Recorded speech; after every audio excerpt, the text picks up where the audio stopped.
के अंदर मैं साक्षी मल्होत्रा और मेरे साथ हरमीत सिंह जी हिंदी अनुवादक के रूप में आप सभी का हार्दिक अभिनंदन करते हैं। और बिल्कुल हम लोग ध्वनि की जांच करना चाहते हैं आपके साथ। तो अगर आप हमें बेहतरीन रूप से देख और सुन पा रहे हैं तो कृपया करके चैट के अंदर अपनी प्रतिपुष्टि दे दीजिए।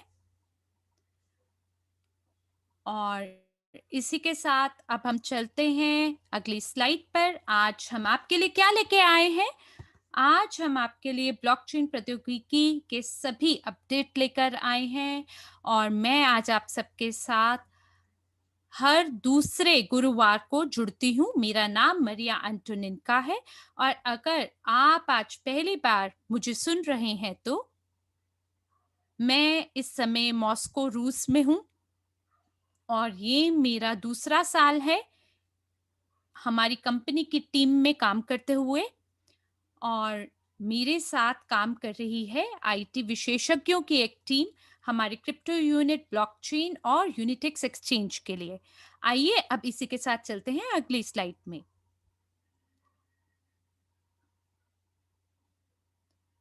तो हमारा ये जो स्लाइड है ये थोड़ी पुरानी स्लाइड है और ये सारांश बैठक की स्लाइड है। हालांकि मैंने उन्हें पहले ही कहा है कि इन संख्याओं को बदलें क्योंकि हमारे पास 17 मिलियन जो सीआरयू हैं वो परिवर्तित हो चुके हैं वर्ल्ड सीआरयू में। 17 बिलियन की संख्या में ये परिवर्तित हो चुका है। और हमारे साथ बहुत सारे भागीदार हैं जो 2 साल पहले से हमारे क्रिप्टो यूनिट कार्यक्रम का हिस्सा हैं। उन्हें सीआरयू टोकन अंक अपने बैक ऑफिस में प्राप्त हुए होंगे निजी निवेशक की अकादमी में जब उन्होंने पाठ्यक्रमों को खरीदा होगा। और उन्हें ये जो सीआरयू अंक हैं सो अर्जित हुए होंगे विपन योजना के तहत। खास करके जो पहले साल हैं और पहला ये जो साल है 2019 वाला उसमें बहुत सारे ऐसे हमारे सहभागी हैं जिन्हें लाखों की और अरबों की संख्या में सीआरयू उपहार के रूप में प्राप्त हुए, वो भी बिना पाठ्यक्रम खरीद किए हुए। जी हाँ, हम बहुत बहुत उदार थे तब। और अब जब यूजीपे ग्रुप वर्ल्ड सीआरयू सिक्योरिटी टोकन को बेचता है तो यूजीपे ग्रुप जो है उन्होंने ये प्रस्ताव हमारे भागीदारों के सामने रखा कि ये जो अंक हैं ये जो उपहार के रूप में प्राप्त किए गए हैं ये फ्रोजन सीआरयू कहलाए गए और इसे आप परिवर्तित कर सकते हैं डब्ल्यूसीआरयू में और इसके बदले में आपको एक छोटा सा शुल्क अदा करना होगा कमीशन के रूप में या कन्वर्जन के रूप में। और ये एक प्रकार का राजस्व बनेगा यूजीपे ग्रुप का। ये जो शुल्क है ये यूजीपे ग्रुप का राजस्व है जिसके तहत वो बिक्री करते हैं वर्ल्ड सीआरयू की। तो जी हाँ, ये 17 बिलियन है संख्या, मिलियन नहीं है। जी हाँ, ये जो स्लाइड है ये भी पुरानी है। मैं ये नहीं जानती ऐसा क्यों हुआ क्योंकि हम लोग तो नई स्लाइड की तैयारी कर रहे थे। और मेरे ख्याल से जो हमारे मॉडरेटर हैं वो शायद जो नवीनतम स्लाइड है जिसमें बिल्कुल अप टू डेट जानकारी है सो वो नहीं यहाँ लगा पाए हैं। तो ये पुरानी स्लाइड है तो चलिए इन्हीं के माध्यम से फिलहाल हम गुजरते हैं। शायद आपने अभी तक ये ना देखी हो और फिर मैं आपको जो नवीनतम सभी समाचार हैं उससे अवगत कराऊंगी और एक कदम से दूसरे की ओर बढ़ते हुए हम चर्चा करेंगे कि किस प्रकार से आप परिवर्तन कर सकते हैं, रूपांतरण कर सकते हैं, उसकी क्या प्रक्रिया है। तो ये स्लाइड अप्रैल के वेबिनार की है जब हम लोगों ने नया-नया शुरू किया था जानना कि कैसे सीआरयू को डब्ल्यूसीआरयू में रूपांतरण कर सकते हैं। ऐसे में जो सबसे पहला कदम है वो रिफ्रेश फ्रोजन और रिफ्रेश बैलेंस के बटन पे क्लिक करना है। मैं जानती हूँ कि बहुत सारे हमारे सहभागी हैं जो कि क्रिप्टो वॉलेट के अंदर लेन-देन करते हैं वो भी अपने स्मार्टफ़ोन के माध्यम से। ऐसे में जो स्क्रीन है वो बहुत छोटी दिखाई देती है और ऐसे में जो संख्याएँ लिखी हों वो आप नहीं देख पाते होंगे जब आप रिफ्रेश फ्रोजन के बटन पे क्लिक करते हैं। तो ऐसी स्थिति में आप कृपया इंतज़ार करें कि जो संख्याएँ हैं वो अंतिम चरण तक आखिर तक पहुँचे। मान लीजिए कि अगर आपके पास 10 आइटम है फ्रोज़न में, तो ये जो आइटम है आखिरकार क्या है? ये आपकी खरीद है जो आपने प्रशिक्षण पाठ्यक्रमों को खरीदा है और आपको बदले में जो टोकन अंक हैं सो प्राप्त होते हैं और इसे कहा जाता है एल्गोरिथम 1। इसे परचेज़ कहते हैं यानी खरीद और एल्गोरिथम 2 ये टोकन है जो कि आप प्राप्त करते हैं उपहार के रूप में विपणन योजना के तहत, या प्राप्त करते हैं अपनी भागीदारी दिखाते हुए अलग-अलग प्रचारों के तहत, और इसे हम कहते हैं एल्गोरिथम 2। तो जब आप रिफ्रेश फ्रोजन पे क्लिक करते हैं तो ऐसी स्थिति में जो स्मार्ट कॉन्ट्रैक्ट है वो जांच करता है प्रत्येक फ्रोजन आइटम की, और ये देखता है कि जो तिथि है क्या वो ड्यू है, जो डेट है क्या वो ड्यू है, जहाँ आपका जो एक टुकड़ा है फ्रोज़न आइटम का, उसको अनफ्रोज़न करना होता है। और बहुत ज़रूरी है कि इस प्रक्रिया के अंदर आप अंत तक ज़रूर संयम बनाए रखें। अगर मान लीजिए अगर आपके पास 10 आइटम है, तो 1 से लेके 10 तक आपको इंतज़ार करना है, और जब ये हो जाता है, इसके बाद आप रिफ्रेश बैलेंस के बटन पे क्लिक करेंगे। अगर कोई परिवर्तन नहीं होता संख्याओं में, तो दाईं ओर में आप हाल ही में हुए हुए लेन-देन यानी रीसेंट ट्रांज़ैक्शन देख पाएँगे, और वहाँ ये देख पाएँगे कि ये सभी एंट्रीज़ हैं वहाँ पे, और जहाँ पे हमारा जो फ्रोज़न है उसके बारे में जानकारी है। तो सो ये बहुत बेहतर है और बहुत महत्वपूर्ण है आपके लिए कि आप संयम बनाए रखें। और हमने इसे में एक त्रुटि भी देखी है। हमने देखा कि बहुत सारे ऐसे लोग हैं जो ब्लॉकचेन को मानते हैं कि सामान्य वेबसाइट जैसी कोई चीज़ हो। और ऐसी स्थिति में लोग जो है बस उसे रिफ्रेश कर देते हैं, और उन्हें लगता है कि जैसे ही स्क्रीन को रिफ्रेश किया, ये तो एकदम तुरंत हो जाना चाहिए। जी नहीं, ऐसा नहीं है। हर जो ट्रांज़ैक्शन आप ब्लॉकचेन पे करते हैं, वो एक ट्रांज़ैक्शन की तरह माना जाता है। इसमें कुल मिला के 6 ब्लॉक्स होते हैं। हालाँकि हमारा जो ब्लॉकचेन है, वो बहुत ही तीव्र गति से काम करता है। प्रत्येक जो ट्रांज़ैक्शन है, वो आधे सेकंड के अंदर हो जाता है, और अगर हम इसको 6 बार भी कोई ट्रांज़ैक्शन करते हैं, तो इसमें कुल मिला के आप देख सकते हैं 3 सेकंड लग सकते हैं। और अगर ब्लॉकचेन थोड़ा व्यस्त है, तो ऐसे में 5 से 7 क्षण फालतू लग सकते हैं कि जो ट्रांज़ैक्शन आप ब्लॉकचेन पे कर रहे हैं, वो रिकॉर्ड हो सके। और ऐसी स्थिति में अगर लोग रिफ्रेश फ्रोज़न पे क्लिक करते हैं, और उसके एकदम बाद वो ये सोचते हैं कि हम कन्वर्ट बटन पे क्लिक कर लेते हैं, और हालाँकि जो अनफ्रीजिंग है वो तो अभी प्रगति में है, वो उसपे तो काम चल रहा है, और आपने पहले ही दूसरे बटन को क्लिक कर दिया, तो ऐसे में इसमें त्रुटि सिस्टम आपको दिखा सकता है, एरर दिखा सकता है, और ऐसे में आपको थोड़ा समय लग सकता है कोई भी जो ट्रांजैक्शन है वो ब्लॉकचेन पे हस्तांतरण होने में। इसलिए आप बिल्कुल भी जल्दबाजी ना करें, एकदम जल्दी ना करें कि कोई भी बटन मैं दबा दूंगा, पहले ये दबाऊंगा फिर वो दबाऊंगा। जी नहीं, ऐसा ना करिए आप बिल्कुल भी। जैसे छोटे छोटे बच्चे होते हैं, वो अगर कोई वीडियो गेम खेलते हैं या कोई खेल खेलते हैं, तो ऐसे में वो बटन दबाए जाते हैं, है ना? तो हमें वो नहीं करना है, हमें इंतजार करना है ताकि सभी जो लेन देन है वो सुगमता पूर्वक ब्लॉकचेन पे हो जाए। आइए अगली स्लाइड पर चलते हैं। आपको यहाँ पे यूएनटीबी को जोड़ना है, इसे स्टिक करना है सीपीयू और नेट के लिए। आज एक बहुत ही मजाकिया किस्सा देखने को मिला मेरे एक भागीदार के साथ, और उन्होंने एक विशिष्ट राशि यूएनटीबी की माइनिंग पे लगाई, और उसे सफलतापूर्वक बेच दिया एक्सचेंज पर। और ऐसे में उनके पास लगभग लगा लीजिए 2000 से 3000 यूएनटीबी होगा, उन्होंने उसे बेच दिया। और आज जब उन्होंने निर्णय लिया कि मैं सीआरयू को वर्ल्ड सीआरयू में तब्दील करूँगा, तो जो ब्लॉकचेन वॉलेट उनका था, उन्होंने एकदम संदेश दिखाया कि आपके पास तो पर्याप्त सीपीयू है ही नहीं, और उनका जो वॉलेट है वहाँ पे केवल 4 यूएनटीबी थे। उन्होंने मुझे फटाफट फ़ोन किया और उन्होंने बोला ये पर्याप्त राशि में क्यों नहीं है? तो मैंने उन्हें बताया कि आपको यूएनटीबी को जोड़ना होगा, जो कि आपके वॉलेट का कंप्यूटेशन पावर है। तो उन्होंने बोला मुझे कितना जोड़ना होगा? देखिए, पहले दिन पे 50 जोड़ना काफ़ी था। जब हमने ये निर्देश की वीडियो बनाई थी, तब 50 यूएनटीबी से काम हो जाता था। लेकिन अब कम से कम 300 यूएनटीबी की मात्रा लग सकती है सीपीयू के लिए स्टिक करने के लिए, ताकि आपका रूपांतरण सुगमता पूर्वक हो जाए। और ऐसे में वो व्यक्ति जो है दोबारा एक्सचेंज पे आया, और उन्होंने अपने लिए 300 यूएनटीबी खरीदने की कोशिश की, और उन्होंने ये देखा कि जो न्यूनतम विड्रॉल है वो 50 यूएस डॉलर का है। तो यूएनटीबी जो है वो लगभग 2300 के करीब उसकी लागत है, और उन्हें चाहिए था उसमें से केवल 300, और उन्होंने बहुत जल्दीबाजी करी। उसे बेचने में, और उन्हें महसूस ही नहीं हुआ कि भविष्य में उनको इसकी ज़रूरत पड़ सकती है। तो बहुत सारे लोग जो हैं वो जल्दबाज़ी बहुत दिखाते हैं, तो ये बहुत महत्वपूर्ण है कि आप याद रखें कि आपको बिल्कुल जल्दी नहीं करनी है यूएनटीबी को बेचने के लिए, जिन्हें आपने बड़ी मेहनत से माइन किया होगा, क्योंकि भविष्य में ये हो सकता है कि आपको यूएनटीबी की ज़रूरत पड़ जाए। तो जो 300 यूएनटीबी है जिसे स्टिक किया गया है सीपीयू के लिए, और इसके बाद जो आप वॉलेट को इस्तेमाल करते हैं, उसके लिए आपको समय चाहिए होता है, आपको एक्स्ट्रा रैम की ज़रूरत होती है, और यूएनटीबी आपको इन सारी चीज़ों के लिए आवश्यक है। और इस सप्ताह मैंने ईओस ब्लॉकचेन पे एक खाते को खोला है, और अभी इसका मूल्य 10 है।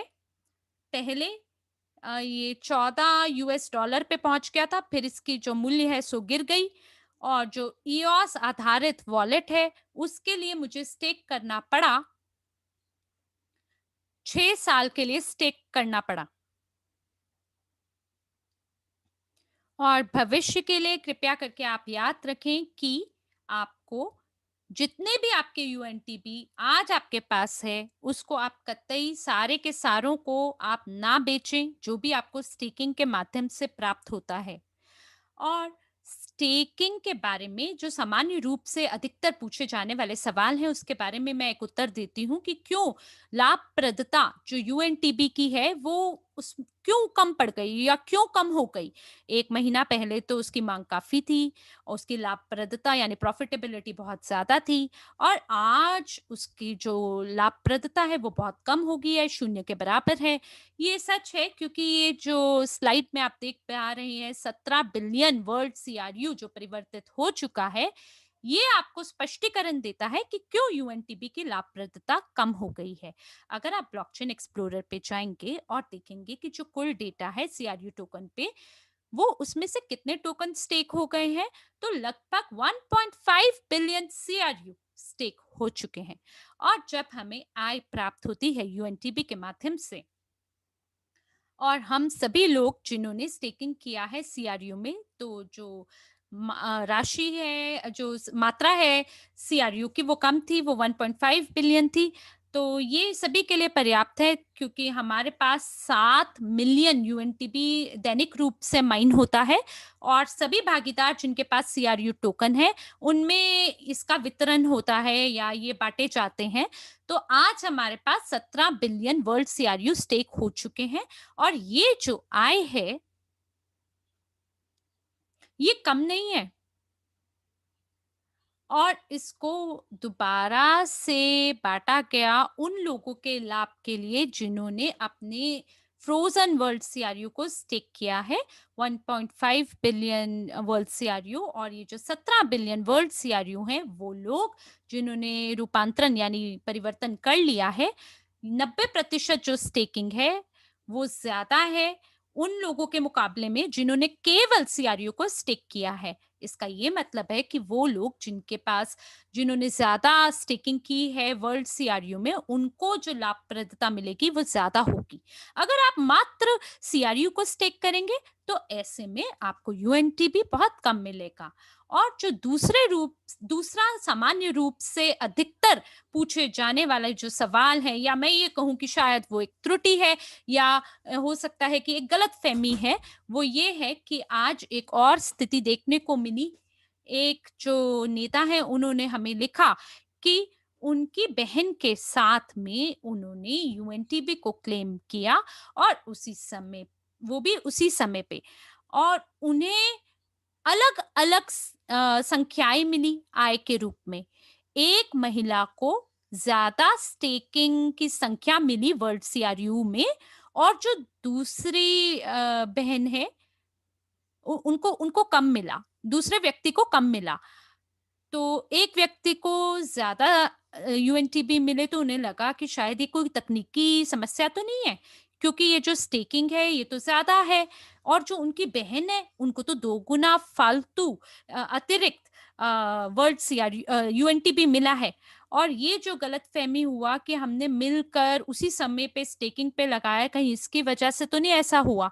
तो इस वेबिनार से पहले मैंने स्क्रीनशॉट लेना मैं भूल गई थी वेबिनार की, और मैं उन्हें देना भूल गई कि ये जो प्रक्रिया है यूएनटीबी की, ये उसी समय पर नहीं होता है, क्योंकि इसमें जो समय है वो अलग है और जो क्लेम की संख्या है वो अलग होगा।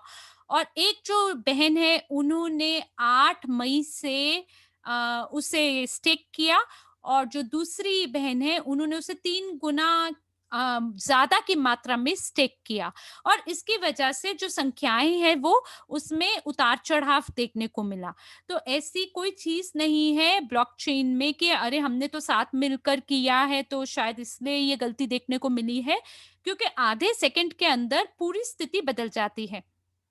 जब आप रिफ्रेश बैलेंस पे क्लिक करते हैं तो आप यूएनटीबी को क्लेम कर सकते हैं। तो इस समय पर ये भी हो सकता है कि कोई ऐसा व्यक्ति कहीं पे हो जिसने कई मिलियन सीआरयू को स्टेक कर दिया हो, और आधे सेकंड के अंदर भी जो लाभप्रदता है उसमें ऊपर नीचे हो सकता है। और अगर आप कंप्यूटर पे हैं तो एक कंप्यूटर से दूसरे कंप्यूटर पे जाके ये क्लेम नहीं कर सकते कि हमने तो एक साथ किया था ये लेन-देन, तो क्यों इसमें अंतर आया है।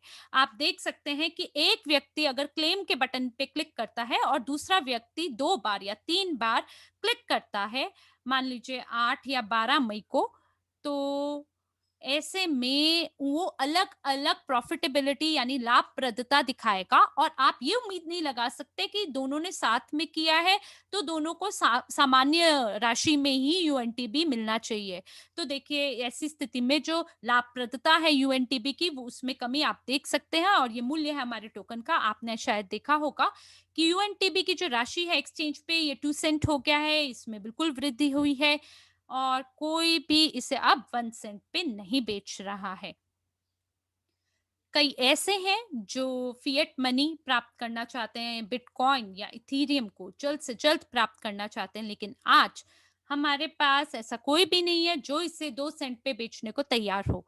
और साथ ही साथ एक बहुत ही सुखद समाचार है कि एक्सचेंज पर हम लोग कितने लंबे समय से इंतज़ार कर रहे थे, और 4 संख्याएँ पॉइंट के आगे जोड़ दी गई हैं, जब आप ऑर्डर को सेट करते हैं। और जो स्थिति है ऑर्डर की, अब उसमें परिवर्तन आ गया है और खरीद करने में और बेचने में। तो जो समाचार है या जो अपडेट है एक्सचेंज का, ये आपको ज़रूर प्रस्तुत किया जाएगा अंत में इस वेबिनार का। तो इस स्लाइड पर हम देखेंगे कि वर्ल्ड सीआरयू टोकन का स्थानांतरण यूजीपे ग्रुप के व्यक्तिगत कार्यालय से, ये आपके लिए उपलब्ध है अप्रैल की शुरुआत से। यानी व्यक्तिगत जो आपका बैक ऑफिस है वहाँ से। तो जो लोग हैं हमारे भागीदार हैं उनकी ये त्रुटियाँ या समस्याएँ हैं कि उनका जो बैक ऑफिस है वहाँ से जो सीआरयू टोकन को जब वॉलेट में भेजा गया तो उसमें दिक्कत का सामना उन्हें करना पड़ा, और जिन लोगों के पास क्रिप्टो यूनिट वॉलेट था उन्होंने भी ब्लॉकचेन पे इसे ट्रांसफर किया। तो जब कोई व्यक्ति सीआरयू को वर्ल्ड सीआरयू में रूपांतरण करता है, हो सकता है उसने ये ना देखा हो कि उसके पास वर्ल्ड सीआरयू पहले से ही उस उनके वॉलेट में है, और उन्होंने गलती से उसे स्टेक कर दिया बिना ये ध्यान दिए कि ये जो टोकन है ये बैक ऑफिस से उन्हें प्राप्त हुए थे। और ऐसे में ये जो हस्तांतरण है, जब आप बैक ऑफिस से टोकन को माइग्रेट करते हैं तब ब्लॉकचेन पे कोई एंट्री नहीं दिखती। ये जो प्रक्रिया है माइग्रेशन की, ये ब्लॉकचेन के परे है, और आप शायद इसको ट्रांजैक्शन में नहीं देख सकते। और अगर वहाँ ये लिखा है कि जो टोकन बैक ऑफिस से जोड़े गए हैं तो शायद इसको देखने में कोई भी ना चूके, लेकिन ये वॉलेट से ट्रांसफर हुए हैं। बल्कि आप ये ना सोचें, ये समझें कि ये स्मार्ट कॉन्ट्रैक्ट के माध्यम से हस्तांतरण हो रहा है, क्योंकि ये एक फ्रोज़न स्थिति में है, और उस दिन से जिस दिन आपने इसे खरीदा होगा, जैसे अगर आपने 12 फरवरी को इसे खरीदा है, तो ये हस्तांतरण होगा या ये जो है ये ट्रांसफर होगा आपके वॉलेट में उस दिन पर। और ये जो प्रक्रिया है अनफ्रीजिंग की, ये शुरू होगी उस दिन से जब से आपने खरीद की है, ना कि उस दिन से जिस दिन से इसको कन्वर्ट होना है। तो ये जो सभी इतिहास है लेन-देन का, ये आप कहाँ देख सकते हैं? ब्लॉकचेन एक्सप्लोरर पे जाएँ, वहाँ पे कॉपी करें अपना क्रिप्टो यूनिट एड्रेस, वहाँ पे आपको सूची मिलेगी सभी ट्रांज़ैक्शन की। वहाँ एक बटन है कॉन्ट्रैक्ट कॉल के नाम से, और वहाँ पर आप जाएँगे जब, तो आपको दिखाई देगा कि एल्गोरिथम नंबर 1 के तहत आपको, क्षमा क्षमा करिए, एल्गोरिथम नंबर 3 के तहत आपको वर्ल्ड सीआरयू प्राप्त हुए होंगे, और उसके अंदर आपको तिथि भी लिख कर दी होगी खरीद की। अधिकतर जो वर्ल्ड सीआरयू है उसमें कोई भी अंतर नहीं होता संख्याओं में, क्योंकि ये सभी फ्रोजन रूप में उपलब्ध हैं, और इसमें कोई भी गतिविधि नहीं होती बैक ऑफिस में, क्योंकि कई चुनौतियों का सामना करना पड़ा इंटरनल एक्सचेंज में, और बहुत सारे अंतर देखने को मिले सीआरयू टोकन के बैलेंस में। बिल्कुल इसके बारे में भी हम चर्चा करेंगे, आप बिल्कुल चिंता ना करें, कोई भी पीछे नहीं रह जाएगा और आपको पूरी जानकारी मिलेगी। जो हमारी आईटी टीम है वो बिल्कुल ये जो भी अंतर है बैलेंस में, इसको बिल्कुल ठीक करेंगे, क्योंकि ये लोग ओवरलोड, ये सिस्टम जो है ओवरलोड हो गया था अप्रैल में। देखिए बहुत सरल है कि हम आपको 3 स्लाइड दिखाएँ, हमारी ये घटना हुई और हमें ये उपलब्धियाँ प्राप्त हुई।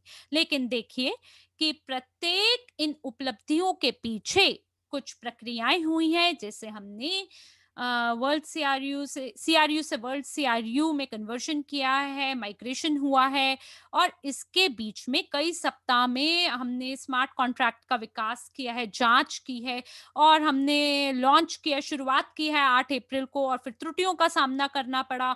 19 अप्रैल तक हमने कन्वर्शन को ठीक किया, और ये इस प्रकार से दैनिक रूप से ये रोज़ के काम हैं, ये रोज़ के कार्य हैं आईटी विशेषज्ञों की, कि वो पता लगाना शुरू करें कि कौन से ऐसे बैलेंस हैं जो छूट गए लोगों के, उसके लिए उन्हें थोड़ा-सा समय अपने लिए निकालना होगा, इसकी जाँच करने के लिए।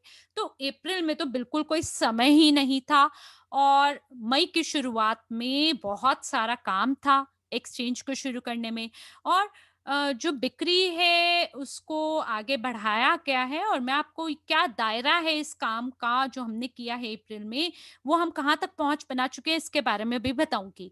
तो एक सवाल है कि जो सीआरयू से वर्ल्ड सीआरयू का रूपांतरण है वो छोटे-छोटे पैकेजेस में करने के लिए एक सवाल पूछा गया है।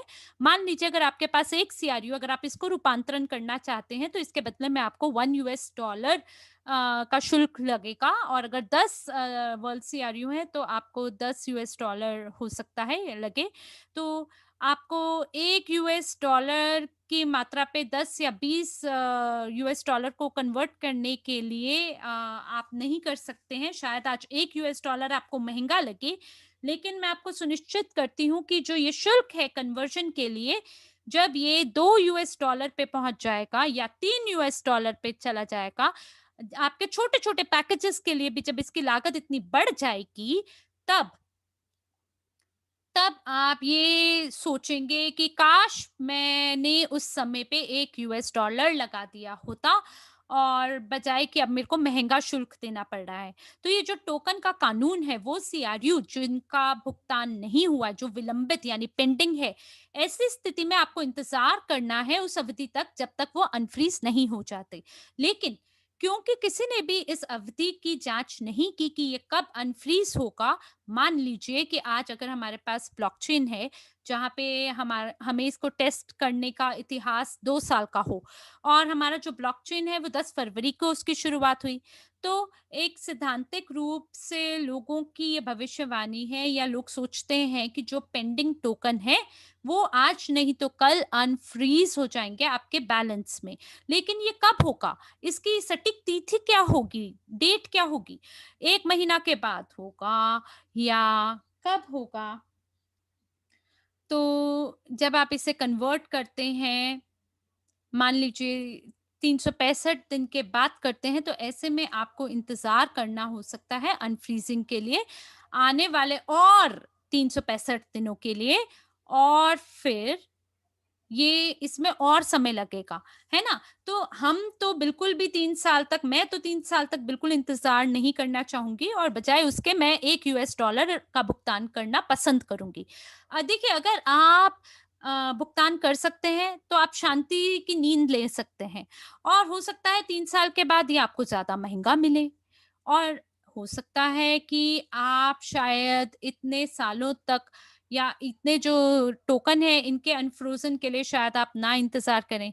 तो हमारी कुछ मास मीडिया कवरेज है यूजीपे ग्रुप और यूनिटेक्स एक्सचेंज को लेके और मुझे लगता है आने वाले कुछ दिनों के अंदर और भी विज्ञापन छपेंगे यूनिटेक्स को लेके। क्यों? क्योंकि हम उन्हें ऐसे कारण देंगे कि उन्हें छापने ही पड़ेंगे ताकि जितने भी रिपोर्टर हैं, जितने भी जर्नलिस्ट हैं, वो बताएँ दुनिया को बताएँ कि एक युवा एक्सचेंज शुरू हुई है जिसमें बहुत ज़बरदस्त ट्रेडिंग वॉल्यूम चल रही है।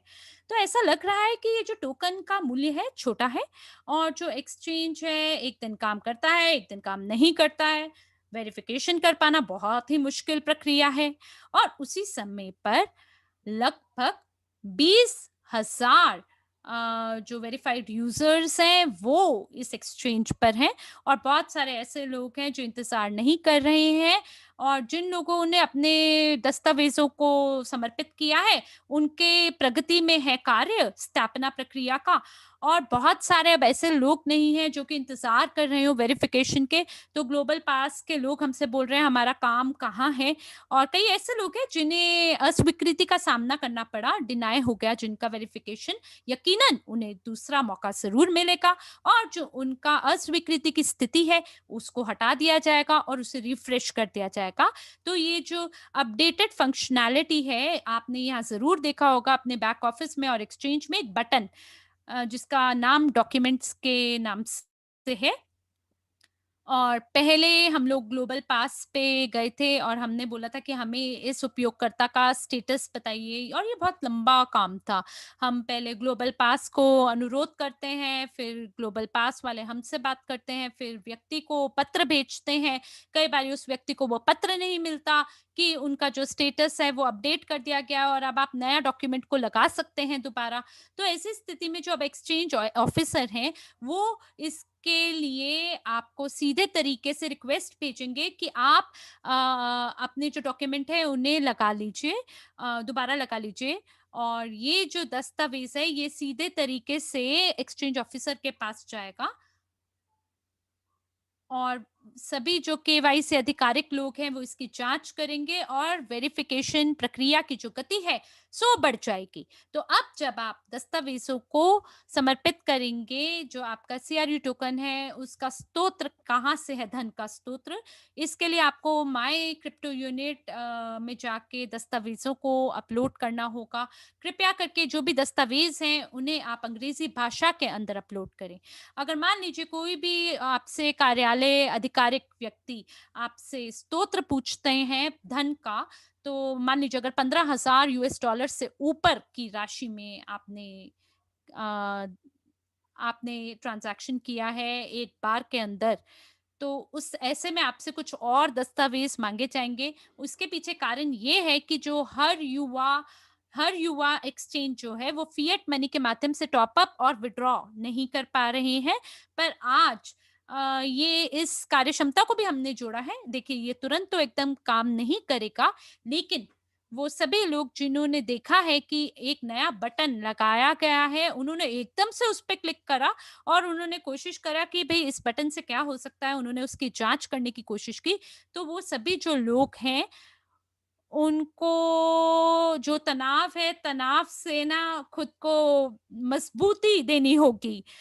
खुद को मजबूत बनाना होगा। मान लीजिए कि अगर आप कोई बड़ी उम्र के हैं व्यक्ति या कमज़ोर दिल के हैं, तो जो आज हमने बटन लगाया है, आप कृपया करके उस पे क्लिक ना करें और जो युवा लोग हैं, जो बहादुर लोग हैं, जिनमें तनाव को झेलने की ज़्यादा ताकत है, जिनकी एकदम मजबूत नसें हैं, वो लोग ही उस बटन को क्लिक करें और नई जो भी चीज़ लगाई जा रही है, उसको जाँच करें क्योंकि कोई बटन पे आप हमने जो अभी लगाया है, उसमें कुछ तकनीकी समस्या हो सकती है, 1 या 2 दिन का उसे समय देना चाहिए।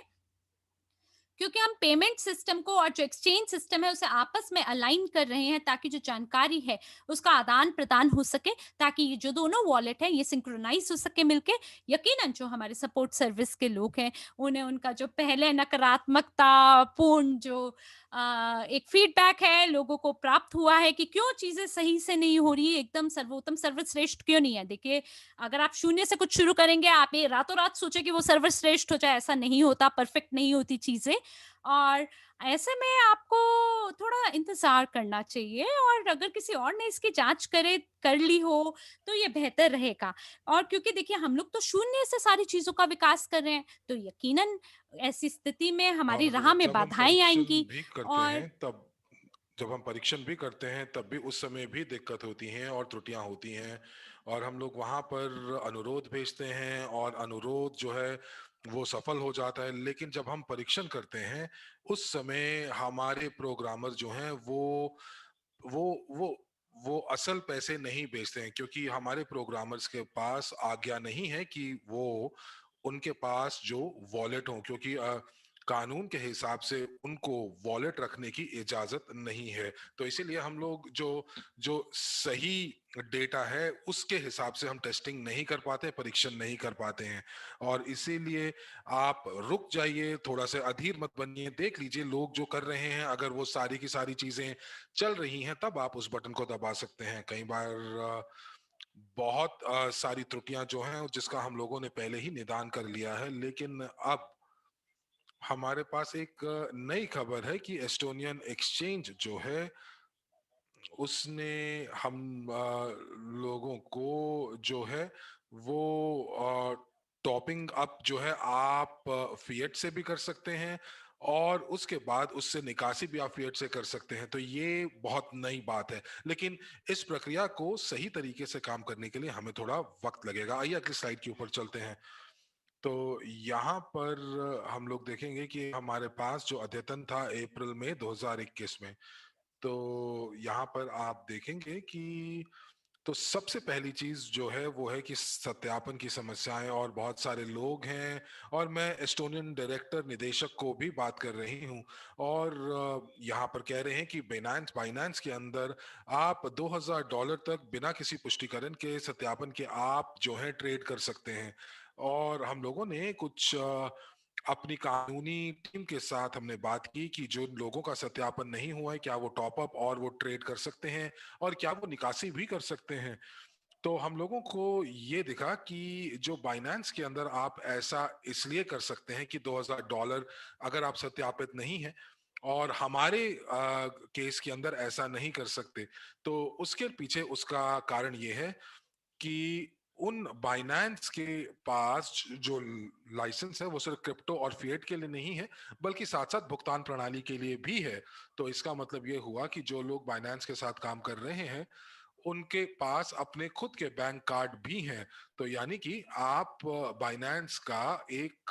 बाइनेंस का प्लास्टिक कार्ड जो है आप उसको जो है ऑर्डर भी कर सकते हैं, और उसके बाद आप जो है अगर यदि सत्यापित नहीं भी हैं तो भी आप जो है पैसे इधर उधर हस्तांतरण कर सकते हैं, थर्ड पार्टी में आप कर सकते हैं। तो यदि किसी संस्था के पास ये लाइसेंस है, और ये लाइसेंस इस चीज का है कि वो एक वित्तीय संस्थान है, तो वो एक $2000 तक वो जो है वो बिना किसी सत्यापन के हस्तांतरण किया कर सकते हैं।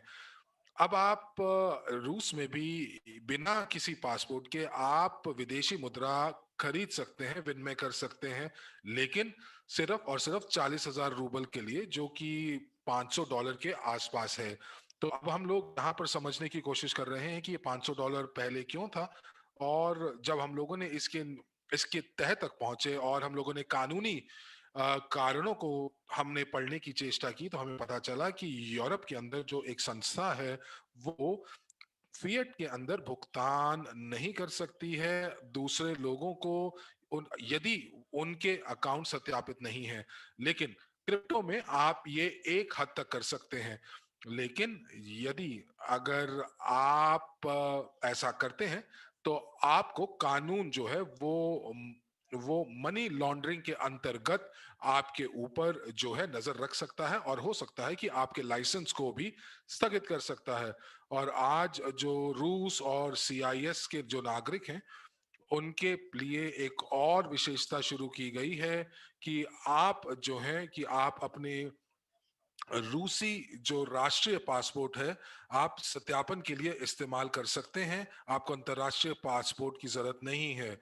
लेकिन उसके अंदर एक और चीज है जो आपको ध्यान रखनी है, और वो ये है कि जो रूसी पासपोर्ट है वो जो उसकी उसकी वैधता है वो जब उनको 45 साल के बाद यदि वो उसको जारी कराते हैं तो उसके अंदर वैधता की कोई तारीख नहीं होती, आखिरी तारीख नहीं होती जब वो 45 साल के बाद वो अपने पासपोर्ट को जो है वो राष्ट्रीय पासपोर्ट को मंगाते हैं। और ग्लोबल पास ने हम लोगों को कहा कि आप उसको 100 साल के लिए कर सकते हैं। तो यानी कि आप यदि अगर आज आपका पासपोर्ट बनता है तो आप जैसे अगर आपका पासपोर्ट 13 मई 2021 को बना है तो आप उसके अंदर 100 साल जोड़ दीजिए और ये आपकी वैधता आ जाएगी। और बहुत सारे लोग जो हैं जिन्होंने चैट में ये लिखा कि जो पासपोर्ट जो रूसी पासपोर्ट के साथ सत्यापन की प्रक्रिया केवल 90 मिनट में पूरी हो गई कि इस समय जो है कोई भी पंक्ति नहीं है आपके सत्यापन के लिए।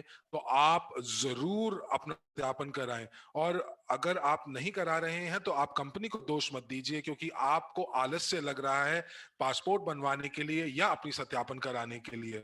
तो अब आप मुझे ये बताइए कि आप अगर सत्यापन कराने में अगर असमर्थ है तो इसमें कंपनी की कोई गलती नहीं है। हमारे यहाँ पर बहुत सारे ऐसे ऐसे सहभागी हैं जिन्होंने कोशिश ही नहीं की कि वो अपने आवेदन को सत्यापित कर पाए। उन्होंने दस्तावेज ही अपलोड नहीं किए हैं। जिन लोगों ने सही दस्तावेज अपलोड किए हैं उनका उनका जो वेरिफिकेशन है सत्यापन है वो हो गया है। और कई लोग हमसे क्राइमिया जो है उसके बारे में पूछ रहे हैं। और यदि आप वीपीएन का भी इस्तेमाल कर रहे हैं तब भी आपकी जो आवेदन है वो विफल हो जाएगा। तो इसीलिए हो सकता है कि आप कोशिश कर रहे हैं कि आप अपने परिजनों के नाम से सत्यापन करने की कोशिश कर रहे हैं जो कि क्रीमिया में रहते ही नहीं हैं। अब हम लोग एक्सचेंज के लोगों के साथ कल 10 बजे हम बैठक करने वाले हैं और मैं उनसे पूछूंगी कि वो कब हम लोगों को सत्यापन के लिए दूसरा मौका देने वाले हैं। और साथ ही साथ जो लोगों को दिक्कत आ रही है कि उनके डिपॉजिट नहीं हो रहे हैं, और जब हमने गूगल फॉर्म भेजा था तो लोगों ने उसके अंदर अपनी जानकारी तो भरी लेकिन बहुत सारे लोगों को उनका जो जो भुगतान था वो हो गया था। कुछ लोगों को ईओएस मिला, कुछ लोगों को इथूरियम मिला। और यहाँ पर एक व्यक्ति थे जो कि एक हफ्ते से इंतजार कर रहे थे कि उनकी क्रिप्टो यूनिट उनके एक्सचेंज के अकाउंट में आए। और वो शायद 10 या 20 अप्रैल से इंतजार कर रहे थे क्योंकि बहुत बड़ी रकम थी और हमने उसके ऊपर काम किया और वो रकम उनके अकाउंट में आज आ गई और वो बहुत प्रसन्न थे और हम भी बहुत प्रसन्न थे। देखिए, जो लोग काम कर रहे हैं निकासी के ऊपर और टॉपअप के ऊपर जिसका जिसका वो सत्यापन कर रहे हैं, तो उसके लिए थोड़ी दिक्कत हो रही क्योंकि यहाँ पर लोग कम हैं और हमारे पास एक्सचेंज के लिए जो ये प्रणाली है, ये कार्य प्रणाली के लिए कम लोग हैं। और एक समय में जब हम मिटा रहे थे तो ये प्रणाली जो थी उस समय उपलब्ध भी नहीं थी। तो इसीलिए आप से यही कहूंगी कि आप बिल्कुल चिंता ना कीजिए। एक और दिक्कत जो लोग बता रहे हैं वो ये है कि वो उनके ऑर्डर जो हैं वो निलंबित या कैंसिल नहीं हो रहे हैं। तो ये भी त्रुटि हम लोगों ने इसका भी समाधान कर दिया है। तो अब आपके पास वो बटन वहां पर है दोस्तों, और उस बटन का अभी तक को आपने यूएसडी में परिवर्तित नहीं किया है। तो आधार तो फिएट करेंसी जो थी वो एक तरफ आई थी। तो आप यूएसडी और यूरो को क्वांटम के जरिए से आप अपने अकाउंट में लेकर आ सकते थे और उसके बाद एक्सचेंज के अकाउंट में जो है वो देखी थी कि वो आपका जो यूएसडीयू है उस पे आप विनिमय कर सकते हैं अकर। और जब ये विशेषता पूरी तरीके से तैयार हो जाएगी तो हम लोग वाकई इस दिक्कत का भी निवारण कर लेंगे। और इसके लिए मुझे लगता है कि अगले हफ्ते तक आपके पास एक ऑर्डर बुक होगी जहां पर आप मार्केट मार्केट दे पाएंगे यूएसडी की और यूएसडीयू की। और इस समय अगर आप देख रहे हैं तो आप यूएसडी को ईओएस से देख पा रहे हैं लेकिन ईओएस को आप वापस नहीं देख पा रहे हैं।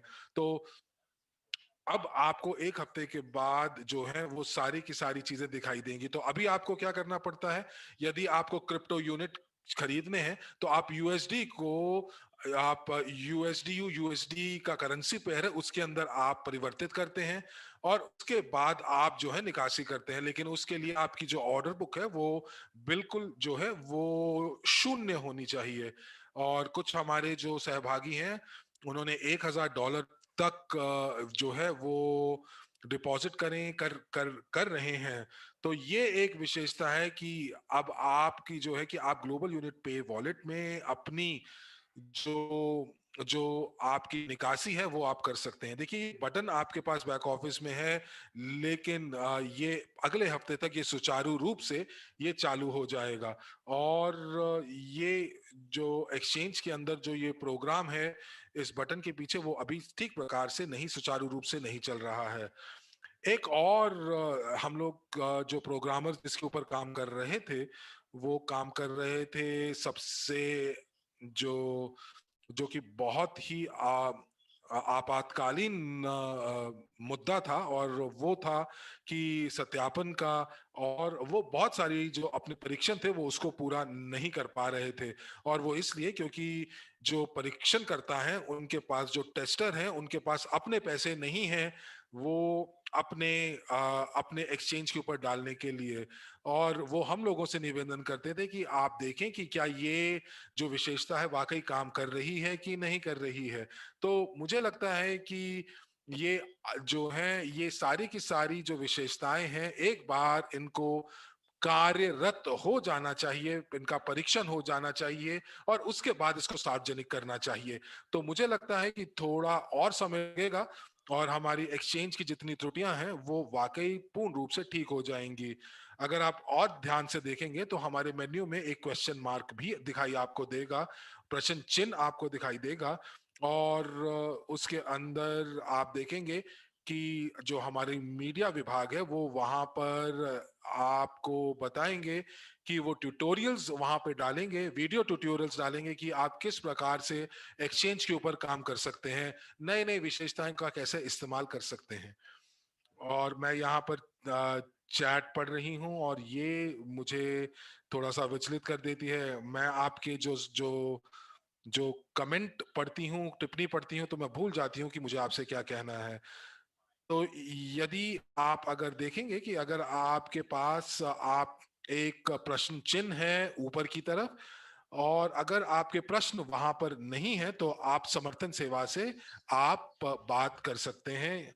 तो दोस्तों आप लोग जो हैं वो वाकई जिसे कहते हैं कि आप सबसे पहले लोग होंगे जो कि अगर आप प्रश्नोत्तर के अंदर या जो अगर अपने प्रश्नों का उत्तर नहीं ढूंढ पा रहे हैं या आपको नहीं मिलते हैं तो आप समर्थन सेवा से पहले बंदे हो सकते हैं जो ये प्रश्न उनसे पूछ सकते हैं।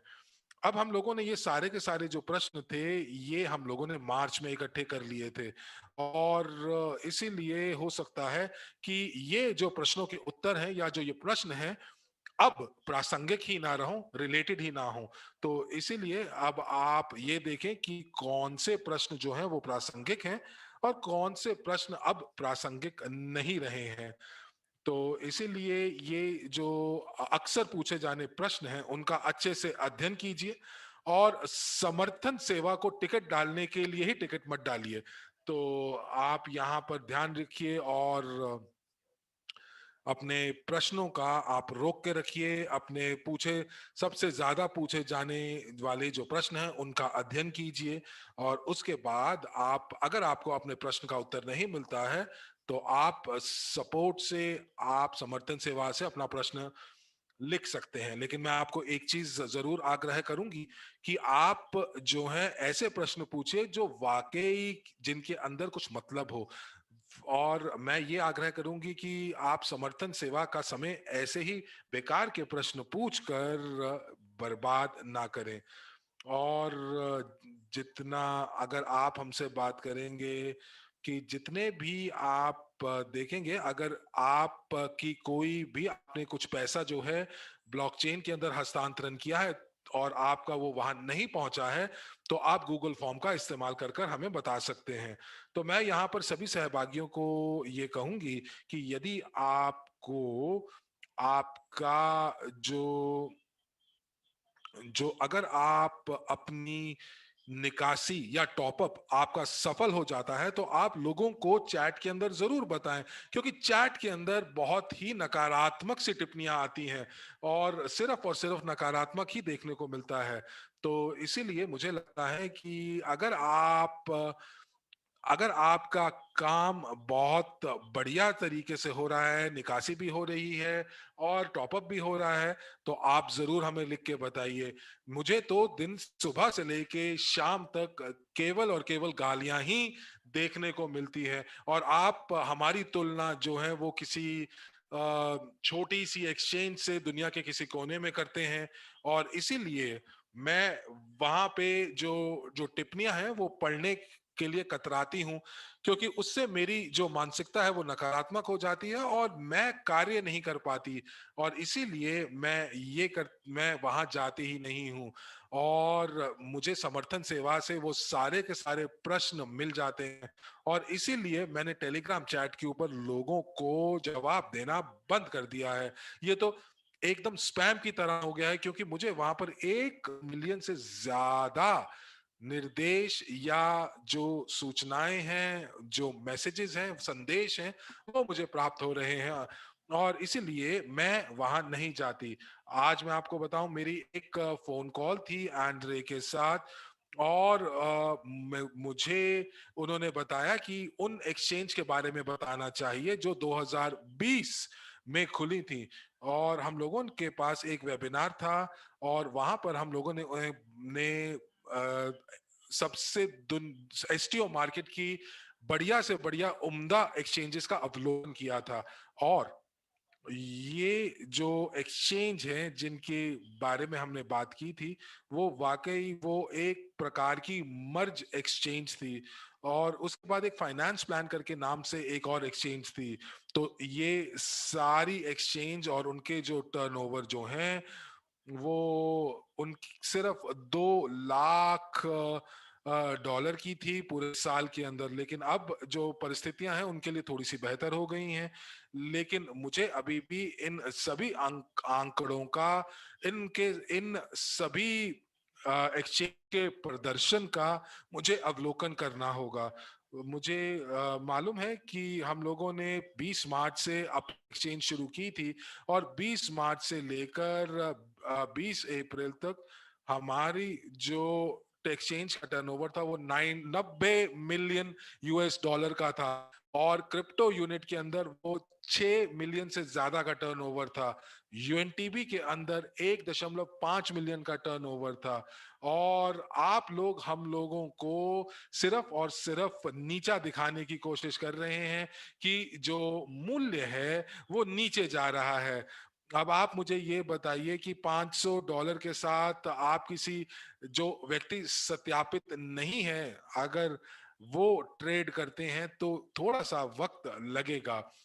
देखिए, मैं ये कहूंगी कि आप किसी चीज को अगर आप जन्म देते हैं, तो एक जो छोटा बच्चा है तो उसको थोड़ा बढ़ने में वो वक्त लगता है, उसको शक्तिशाली बनने में वक्त लगता है। वो पहले जो है वो रेंगना सीखता है, और रेंगने के बाद वो चलना सीखता है और फिर दौड़ता है। तो इसीलिए मैं आपसे ये कहूंगी कि आप हम लोगों को हमेशा, आप बाइनेंस एक्सचेंज का प्रसंग देते हैं, लेकिन ये केवल पेशेवर लोगों के लिए है। और यदि आप के पास कोई पूर्व अनुभव नहीं है ट्रेडिंग का, तो आप वहां जाकर अपने पैसे गवा देंगे।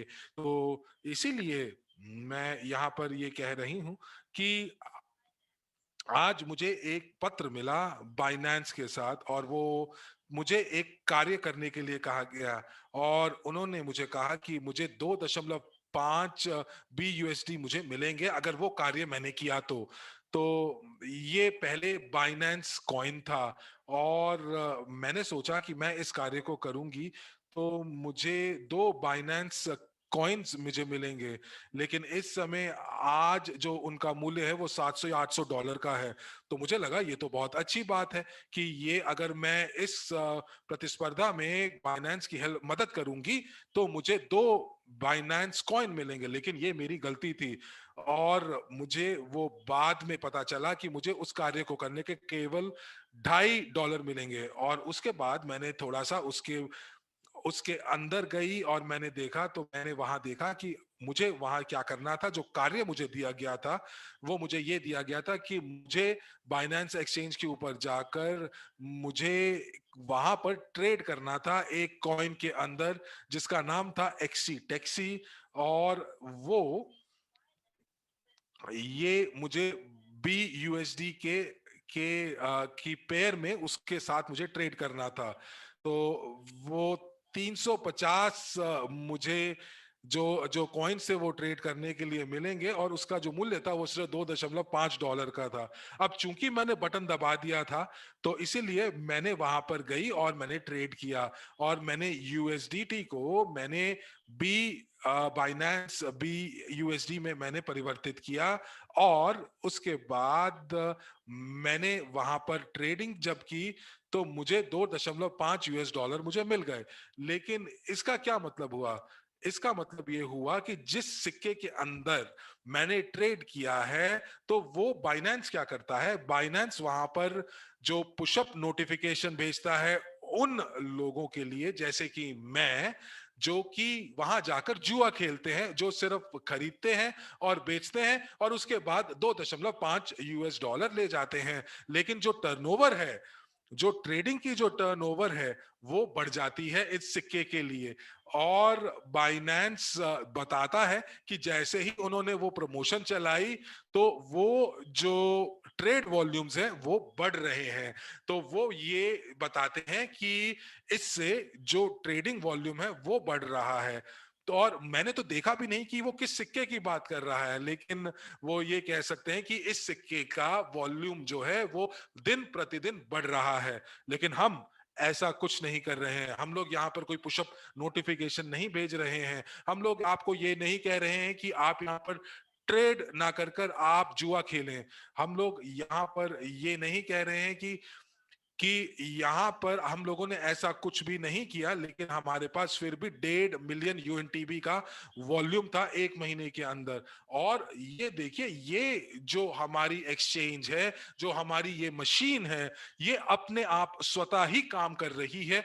और अगर आपको लगता है कि यहाँ पर हमारे सिर्फ और सिर्फ सहभागी ही हैं जो ट्रेड कर रहे हैं, तो कई बार जो वहां पर लोग आपसे पूछ सकते हैं कि हम लोगों ने वाकई एक्सचेंज के ऊपर कोई कार्य नहीं किया, लेकिन हमारे पास फिर भी 20,000 सदस्य हैं। और अगर अगर वो वहां पर, अगर इन 20,000 सदस्यों को बाइनेंस कहता है कि ये लीजिए $2.5 और आप जाकर ट्रेड कीजिए, तो आप आप सोच सकते हैं कि कितना टर्नओवर जो होगा या कितना गति होगी वो बढ़ेगी। तो मैं ये कह सकती हूं कि हम लोग कॉइन कैप के अंदर जरूर अपना चिन्ह बनाएंगे, जैसे हम लोग 3 एक्सचेंज के ऊपर लिस्ट कर जाएंगे। मैंने आपको पहले भी बताया था कि हम लोग एक एक्सचेंज से बात कर रहे हैं, और हम बहुत शीघ्र हम लोग जो है इस अपने अपनी जो हमारे जो कॉइन्स हैं उनको हम बहुत शीघ्र एक और एक्सचेंज पर लिस्ट कर लेंगे। तो तो जो सिक्के जिनकी बात कर रहे हैं वो देखिए, अभी जो यूएनटीबी हैं, हमारे पास 17 बिलियन डब्ल्यू क्रू हैं, और कई लोगों के लिए ये बहुत अच्छी आय भी है। और कुछ लोग हमसे बात कर रहे हैं कि जो जारी किए जा रहे हैं ये सिक्के, उनको कम किया जा रहा है, जारी जो है कम संख्या में किया जा रहा है। तो मैं आपको ये कहना चाहूंगी कि ऐसा नहीं है। देखिए, जब ब्लॉकचेन को 10 फरवरी को जब हमने लॉन्च किया था, उस समय वहां पर 40 यूएनटीबी जो थे हम लोगों ने जारी किए थे, और 10 मार्च को उस समय जो जारी करने की जो गति थी वो कम हो गई थी, और इसीलिए वहां पर उस समय 38 यूएनटीबी, उसके बाद 37, फिर 34 तक पहुंच गई। और हम लोगों ने वाकई कुछ जानबूझकर नहीं किया कि उसका मूल्य जो है वो कम हो गया और बाद में वो फिर से मूल्य ऊपर हो जाए। तो हम लोग उसके अंदर कोई हस्तक्षेप नहीं कर रहे हैं। तो जो स्मार्ट कॉन्ट्रैक्ट्स हैं उनकी जो मियाद है वो 10 सालों की है। तो इसी के लिए जो अभी हम लोग जो जो यूएनटीबी जो है, एक वॉलेट खोलने में पहले 40 यूएनटीबी लग रहे थे, अब वो थोड़ा सा कम हो रहा है। तो इस समय उसके अंदर हम लोगों का कोई भी जो हस्तक्षेप नहीं है। तो अब यहाँ पर जो आप लोग कह रहे हैं कि हम लोग थोड़ा सा कम जारी कर रहे हैं ये सिक्कों को, तो ये केवल अफवाह है। और अगर अब आप देखेंगे कि जब वॉलेट्स और माइग्रेशन हो रहे थे तो उस समय इनका जो मूल्य था थोड़ा कम हो गया था। आइए अगली स्लाइड के ऊपर चलते हैं।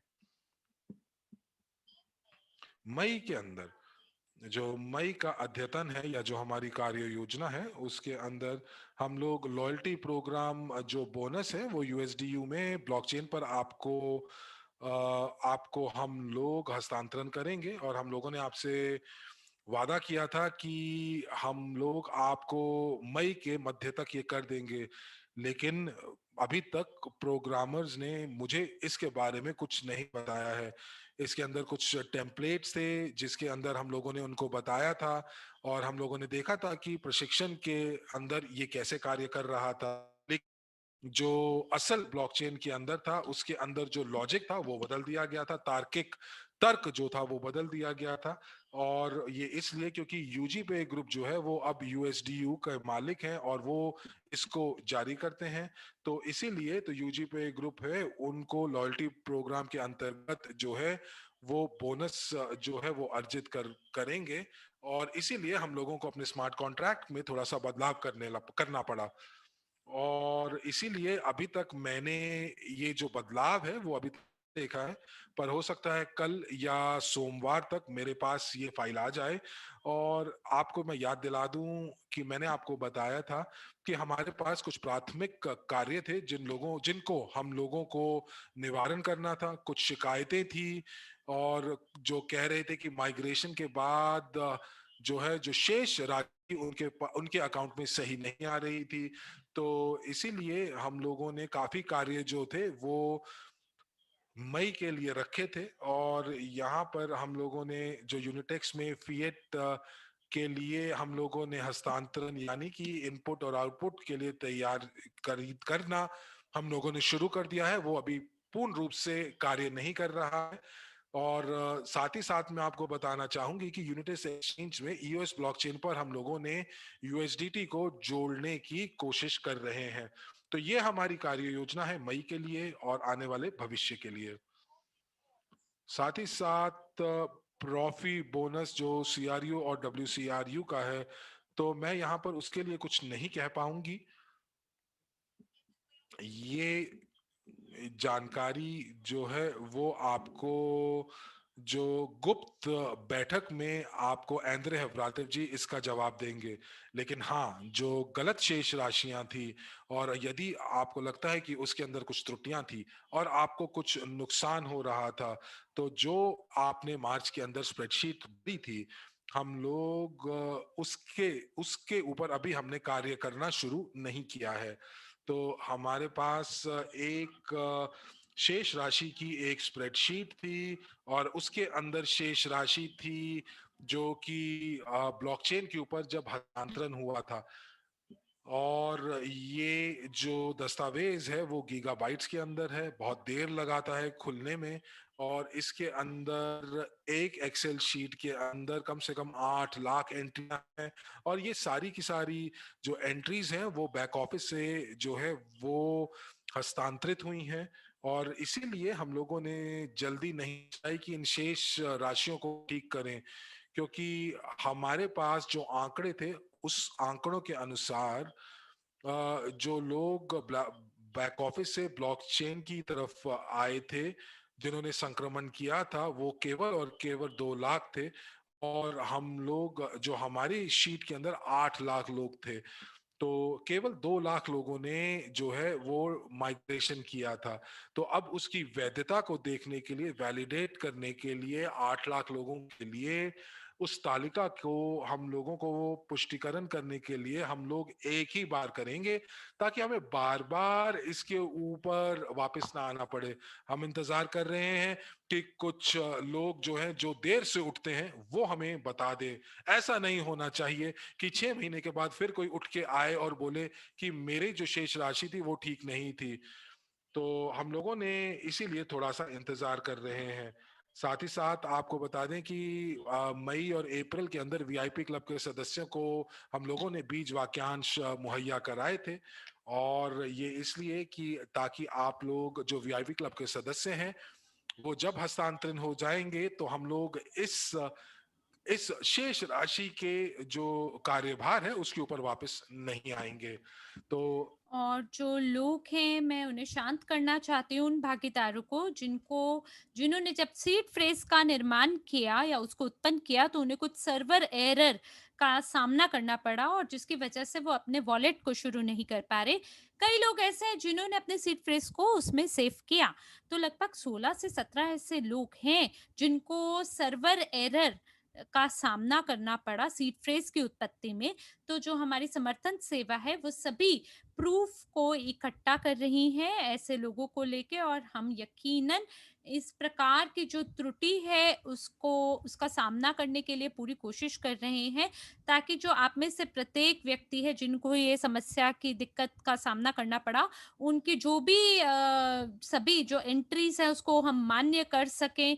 तो ये जो सूची है ये इस प्रकार से, जैसे सिंड्रेला की कहानी थी कि जब वो चावल लेकर आई और दाल लेकर आई और उनको एक-एक करके उससे उठाना था, सँभालना था, सुलटाना था चीज़ों को। तो ये बिल्कुल इसी तरीके से है जैसे सिंड्रेला की कहानी है। तो इसलिए ये जो गलत बैलेंसेस हैं, ये बिल्कुल आपके लिए सुलटाया जाएगा। और इसके बाद जो यूएसटीयू है वॉलेट में, इसमें अप्रैल पे एक काम दिया गया था और इसको आगे मई तक बढ़ा दिया गया है। और इसमें हमें क्वांटम को कनेक्ट करना था ताकि इसकी खरीद की जा सके वॉलेट में।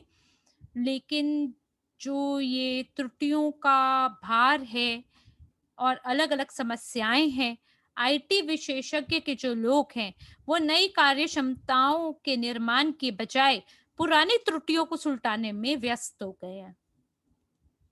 किसी की स्थिति में सीपीयू में कमी है और वो रिफ्रेश फ्रोज़न पे क्लिक करते हैं, लेकिन रिफ्रेश फ्रोज़न काम नहीं करता है।